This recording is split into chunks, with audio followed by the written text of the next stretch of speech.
আচ্ছা, আমরা কি জানি পৃথিবীতে প্রায় ৩,৯০০ প্রজাতির সাপের মধ্যে মাত্র ২০০ থেকে ২৫০ প্রজাতি সত্যিকার অর্থে গুরুতর বিষাক্ত, এবং বাংলাদেশে সাপের প্রকৃত সংখ্যা ১০০-এর আশেপাশে।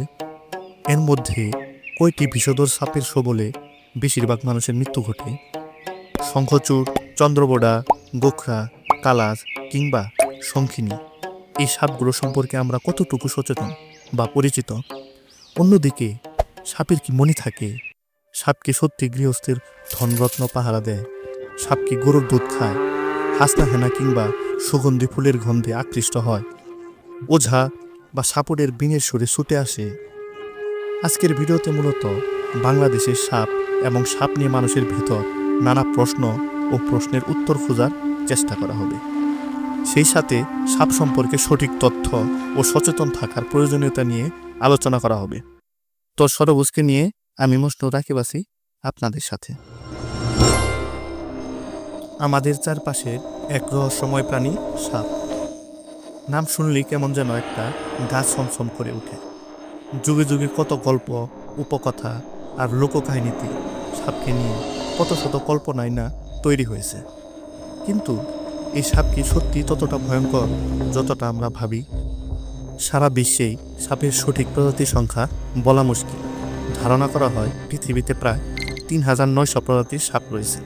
এর মধ্যে মাত্র ১৫ থেকে ২০% বিষধর, যা মানুষের জন্য বিপজ্জনক হতে পারে।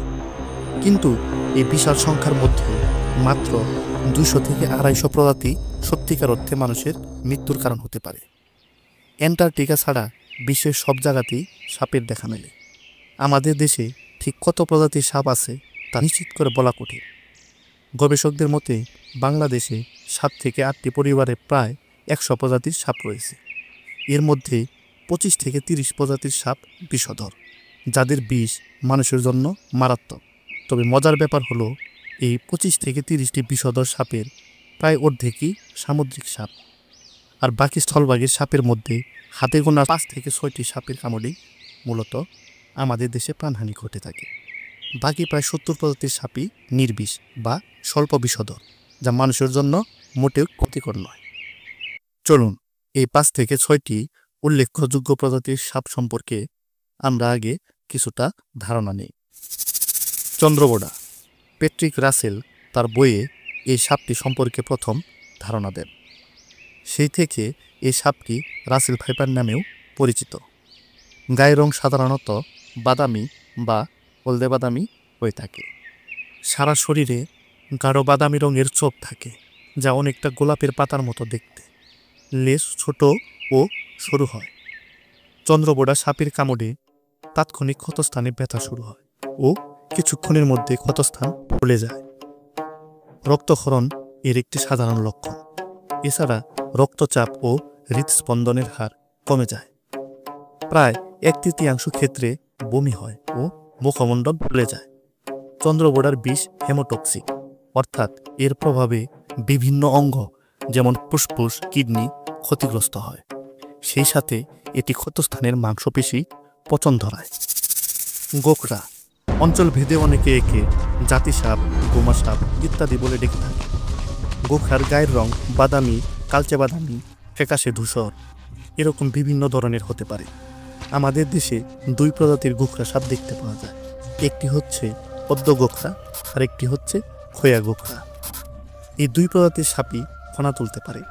এদেরকে আলাদা করার উপায় হচ্ছে, পদ্ম গোখরার ফনার পিছনে এক চোখা আর খোয়া গোখরার ফনার পিছনে ২ চোখা চশমার আকৃতির চিহ্ন দেখতে পাওয়া যায়। গোখরার বিষ মূলত নিউরোটক্সিন প্রকৃতির।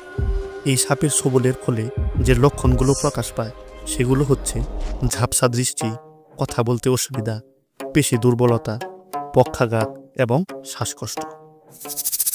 শঙ্খিনী বা শাখামুটি। শঙ্খিনীদের সহজে চিহ্নিত করা যায় তাদের সুপরিচিত কালোর মধ্যে হলুদ ডোরা দিয়ে। বলা যায় সাপটি মানুষের জন্য হুমকি স্বরূপ নয় মোটেও, শান্ত ও লাজুক স্বভাবের। সাধারণত মানুষ এড়িয়ে চলে। এটি অন্য সাপ খায়, বিশেষ করে চন্দ্রবোড়ার মতো বিষাক্ত সাপগুলিও। এরা ধীর গতিসম্পন্ন এবং তীব্র বিষধর সাপ। এর বিষও মূলত নিউরোটক্সিন প্রকৃতির। কালাজ বা পাতিকালকেওটে। এই সাপের ছোবলে বাংলাদেশের সবচেয়ে বেশি মানুষের মৃত্যু হয়। সূক্ষ্ম বিষদাঁত আর নিঃশব্দ চলাচল, রাতে শিকার এবং কামড়ানোর জন্য এদের কামড় সহজে চিহ্নিত করা যায় না। এদের গাত্রবর্ণ সচরাচর কালো অথবা নীলচে কালো। দেহ ঘিরে আছে কম বেশি 40টি সরু সাদাকৃতির মতো দাগ। পিঠের দিকে স্পষ্ট, কিন্তু পেটের কাছে প্রায় অদৃশ্য। কম বেশি বাংলাদেশে 4টি প্রজাতির কালাজ দেখতে পাওয়া যায়। ইংরেজিতে যাদের বলে কমন ক্রিট, ওয়াল ক্রিট, গ্রেটার ব্ল্যাক ক্রিট, লেজার ব্ল্যাক ক্রিট, এবং এর বিষ কিন্তু নিউরোটক্সিন প্রকৃতির।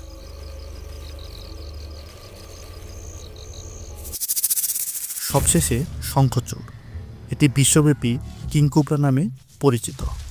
শঙ্খচূড় হচ্ছে পৃথিবীর সর্ববৃহৎ বিষধর সাপ। এর দৈর্ঘ্য 18 থেকে 19 ফিট পর্যন্ত হতে পারে। শঙ্খচূড়ও ফনা তুলতে পারে। এটি মূলত সম্পূর্ণ দক্ষিণ এশিয়ার বনাঞ্চল জুড়ে দেখা যায়। গোখরার তুলনায় শঙ্খচূড় আকৃতিতে যথেষ্ট বড়। এর ফনার পিছনে প্রচলিত গোখরার মতো চশমা আকৃতির চিহ্ন থাকে না। কিংকোবরার বিষ প্রধানত একই রকম নিউরোটক্সিন এবং সাথে সাইটোটক্সিন নিয়ে গঠিত। সাইটোটক্সিন সাধারণত টিস্যু ধ্বংস করে এবং প্রদাহ সৃষ্টি করে। মনে রাখবেন, সব সাপের কামড়েই মৃত্যু হয় না, আর অধিকাংশ ক্ষেত্রেই ভয়ে কার্ডিয়াক অ্যারেস্ট ও কুসংস্কারেই প্রাণহানি ঘটে। তবে এখানে উল্লেখিত সাপের কামড়ে কেউ শিকার হলে সাথে সাথে উচিত হবে স্থানীয় ঝাড়ফুঁক বা কবিরাজের আশ্রয় না নিয়ে সরাসরি সরকারি হাসপাতালে যাওয়া। কেননা সরকারি হাসপাতালে সাপের বিষের সঠিক প্রতিষেধক বা অ্যান্টিভেনম পাওয়া যায়, যা কিনা আবার সম্পূর্ণ বিনামূল্যে।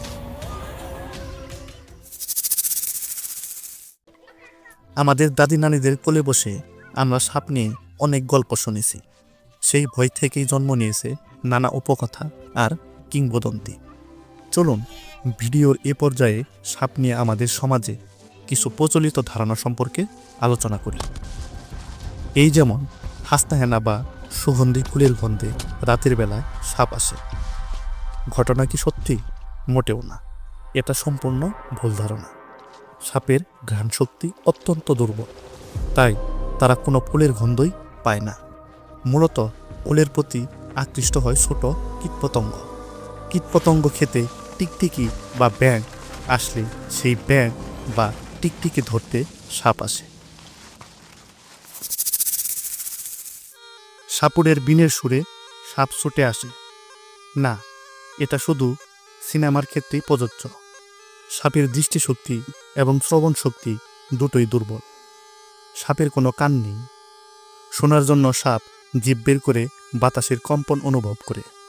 এছাড়া সাপের পেটের তলায় আসে থাকা স্নায়ুযন্ত্রের সাহায্যে মাটি থেকে আসা উচ্চমাত্রার কম্পনযুক্ত শব্দ সংগ্রহ করে তারা বস্তুর অবস্থান অনুভব করে বা বুঝতে পারে। সাপুড়ে যখন বিন বাজায় তখন সাপের নাচা আসলে বাঁশির আকৃতি, সাপুড়ের ছন্দময় অঙ্গভঙ্গি আর হাতের নাড়াচড়ার কারণে হয়।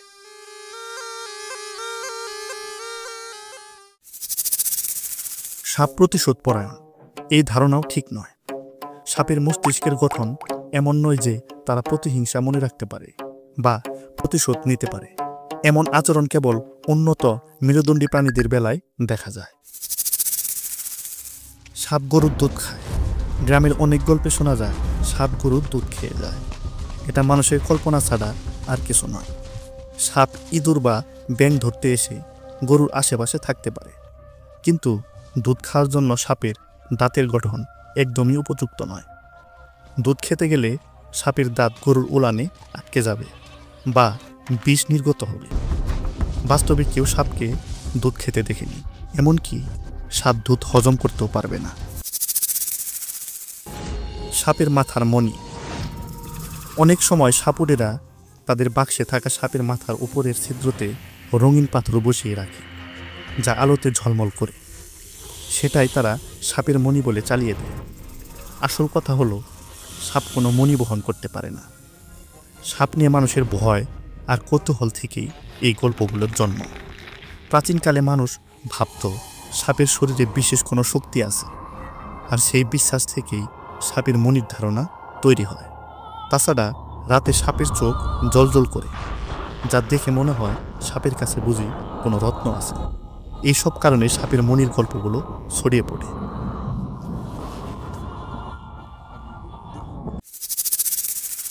সাপের গুপ্তধন পাহারা। সাপ গুপ্তধন চেনে বা পাহারা দেয়, এটা সম্পূর্ণ ভুল। সাপ নিজে গর্ত খোঁড়ে না, অন্যের খোঁড়া গর্তে বসবাস করে।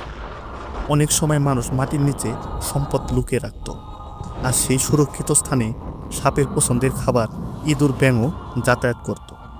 তাই সাপ সেই গর্তকে নিজেদের আশ্রয় হিসেবে বেছে নিত, ধনরত্ন পাহারা দেওয়ার জন্য নয়। সাপকে আমরা ভয় পেলেও প্রকৃতিতে এর প্রয়োজনীয়তা অপরিসীম। এই যেমন কীটপতঙ্গ নিয়ন্ত্রণ। সাপ আমাদের কৃষিজমি ও বসতবাড়ির ইঁদুর সহ অনেক ক্ষতিকর পোকামাকড় নিয়ন্ত্রণে বিরাট ভূমিকা রাখে। ইঁদুর প্রতি বছর কোটি কোটি টাকার ফসল নষ্ট করে। কৃষি মন্ত্রণালয়ের হিসেবে আমাদের দেশে প্রতি বছর ইঁদুরের কারণে প্রায় 500 কোটি টাকার ফসলের ক্ষতি হয়। সাপ ইঁদুর খেয়ে এই ক্ষতি কমাতে সাহায্য করে। পরিবেশের ভারসাম্য। কিছু নির্বিষ সাপ অন্য বিষাক্ত সাপ খেয়ে পরিবেশের ভারসাম্য রক্ষা করে। ওষুধ তৈরি। সাপের বিষে থাকা প্রোটিন এবং এনজাইম ব্যবহার করে বিভিন্ন ধরনের জীবন রক্ষাকারী ওষুধ তৈরি হয়। সাপের সংখ্যা কমে গেলে ইঁদুরের উপদ্রব বেড়ে যাবে, যা ফসলের ক্ষতির পাশাপাশি হান্টা ভাইরাস, প্লেগের মতো মারাত্মক রোগ ছড়ানোর ঝুঁকিও বাড়বে। আমাদের দেশে বন্যপ্রাণী সংরক্ষণ ও নিরাপত্তা আইন 2012-এর 36-এর এক ধারায় বলা হয়েছে, আত্মরক্ষা ছাড়া বন্যপ্রাণীকে ধরা, ক্ষতি করা বা হত্যা করলে 1 থেকে 3 বছরের কারাদণ্ড বা 50,000 টাকা জরিমানা বা উভয় দণ্ডে দণ্ডিত হবে। তাই সাপ দেখলে আতঙ্কিত হয়ে মারতে যাওয়া ঠিক হবে না। তাহলে সাপের সাথে কিভাবে শান্তিপূর্ণভাবে সহাবস্থান করব? আতঙ্কিত না হওয়া। সাপ দেখলে আতঙ্কিত না হয়ে শান্ত থাকুন এবং সাপকে তার নিজের মতো নিরাপদ স্থানে চলে যেতে দিন। সুরক্ষা। যেখানে সাপের আনাগোনা বেশি সেখানে পা ও হাতে মোটা কাপড় বা গামবুট ব্যবহার করুন। রাতে টর্চ লাইট ব্যবহার করুন। সতর্কতা। মাঠে ঘাটে গেলে সঙ্গে লাঠি রাখুন এবং ঝোপঝাড়ে আঘাত করে সতর্ক করুন যেন বিষাক্ত কিছু থাকলে সরে যায়। সাপ প্রকৃতির অবিচ্ছেদ্য অংশ। এদের বাঁচিয়ে রাখলে আমাদের পরিবেশ বাঁচবে, আমরাও সুস্থ থাকব। সাপ সম্পর্কে সঠিক জ্ঞান অর্জন করে আমরা এই নিরীহ প্রাণীর প্রতি আমাদের ভুল ধারণাগুলো দূর করতে পারি এবং একটি ভারসাম্যপূর্ণ পরিবেশ গড়ে তুলতে পারি। আজ এ পর্যন্তই, কথা হবে অন্য আরেকদিন। আর ভিডিও ভালো লেগে থাকলে সরবত চ্যানেল সাবস্ক্রাইব করে পাশে থাকতে পারেন। ধন্যবাদ।